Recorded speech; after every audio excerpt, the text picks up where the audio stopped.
Assalamualaikum warahmatullahi wabarakatuh. Selamat pagi anak-anak ibu semua. Pada kesempatan kali ini kita akan belajar tema 1, organ gerak hewan dan manusia, subtema 2, pembelajaran ketiga. Mari kita mulai belajarnya. Indonesia merupakan sebuah bangsa yang kaya karena telah dianugerahkan oleh Tuhan Yang Maha Kuasa dengan sumber daya alam yang melimpah dan beragam.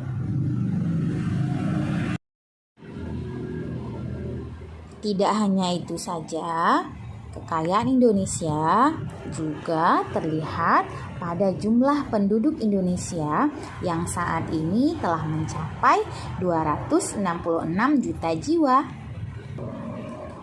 Penduduk tersebut tersebar di hampir 16.056 pulau yang menjadi kekayaan tersendiri bagi bangsa Indonesia. Nah, oleh karena Indonesia memiliki banyak pulau, maka masyarakat yang ada di Indonesia juga sangat beragam. Sehingga bangsa Indonesia memiliki berbagai macam suku, adat, budaya, ras, agama, maupun golongan. Indonesia memiliki 300 kelompok suku bangsa. Dalam satu pulau saja atau pada satu daerah bisa terdapat banyak suku bangsa. Contoh suku bangsa yang ada di Indonesia diantaranya adalah ada suku Aceh, Batak, suku Minangkabau, Melayu, suku Kubu, Betawi, Sunda, Banten, suku Baduy, Jawa, Madura, Tengger, suku Bali, Sasak, Ambon, Ternate, Papua, dan berbagai macam suku bangsa lainnya. Keberagaman suku bangsa yang ada di Indonesia menyebabkan Indonesia memiliki berbagai macam adat istiadat seperti bahasa daerah, rumah adat, kesenian daerah, dan juga pakaian adat.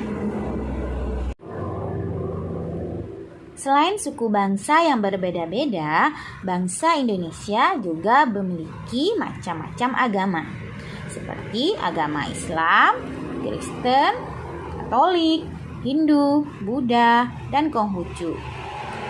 Nah, walaupun kita terdiri dari berbagai macam agama, kita harus tetap saling menghormati dan menghargai. Nah, baik anak-anak ibu semua, walaupun kita berbeda-beda, kita harus menjaga sikap toleransi atau saling menghormati dan menghargai sesama manusia.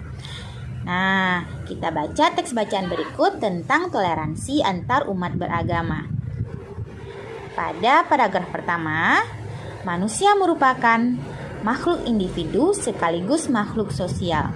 Sebagai makhluk sosial, manusia diwajibkan mampu berinteraksi dengan manusia lain dalam rangka memenuhi kebutuhan hidup.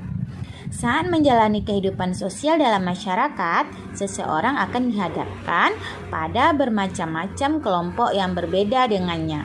Salah satu bentuk perbedaan tersebut adalah masalah kepercayaan atau agama. Nah, pada paragraf yang pertama, kita akan menentukan ide pokok dari paragraf tersebut. Nah, anak-anak ibu masih ingat apa itu ide pokok? Ya, ide pokok adalah inti dari suatu paragraf atau dasar kita mengembangkan paragraf tersebut dalam beberapa kalimat pengembang atau kalimat penjelas. Jadi harus kita ketahui dulu ide pokoknya. Pada paragraf pertama ini, ide pokoknya terletak pada kalimat yang pertama, yaitu manusia merupakan makhluk individu sekaligus makhluk sosial. Pada paragraf pertama terdapat 4 kalimat. Nah, satu kalimat yang pertama itu merupakan ide pokok dari paragraf ini. Sedangkan 3 kalimat berikutnya merupakan kalimat pengembang atau kalimat penjelas. Artinya menjelaskan inti dari kalimat utama atau ide pokok pada paragraf ini. Sebagai bangsa yang beragam, kita harus selalu menjaga sikap dan perilaku kita agar sesuai dengan nilai-nilai dalam Pancasila. Pada pembelajaran sebelumnya, kita sudah belajar tentang sikap-sikap yang sesuai dengan sila-sila dalam Pancasila. Contohnya, sikap yang sesuai dengan sila pertama adalah menjalankan ibadah sesuai dengan agama dan kepercayaan kita masing-masing dan tidak memaksakan agama kepada orang lain. Yang sesuai dengan sila kedua, contohnya menjenguk dan mendoakan tetangga yang sakit, saling tolong-menolong dan saling membantu di sekolah, di rumah maupun di masyarakat. Contoh sikap yang sesuai dengan sila ketiga, gotong royong, membersihkan jalan sekitar, selalu hidup rukun dan tidak suka berkelahi. Contoh sikap yang sesuai dengan sila keempat diantaranya musyawarah dalam pemilihan ketua RT, ketua RW, kemudian juga menyampaikan pendapat dengan baik dalam musyawarah. Contoh sikap yang sesuai dengan sila kelima, contohnya adalah bersikap adil kepada semua orang, selalu hidup menghemat dan tidak boros. Nah, baik anak-anak ibu semua, sampai di sini dulu pembelajaran kita hari ini. Mudah-mudahan anak-anak ibu bisa memahaminya. Assalamualaikum warahmatullahi wabarakatuh.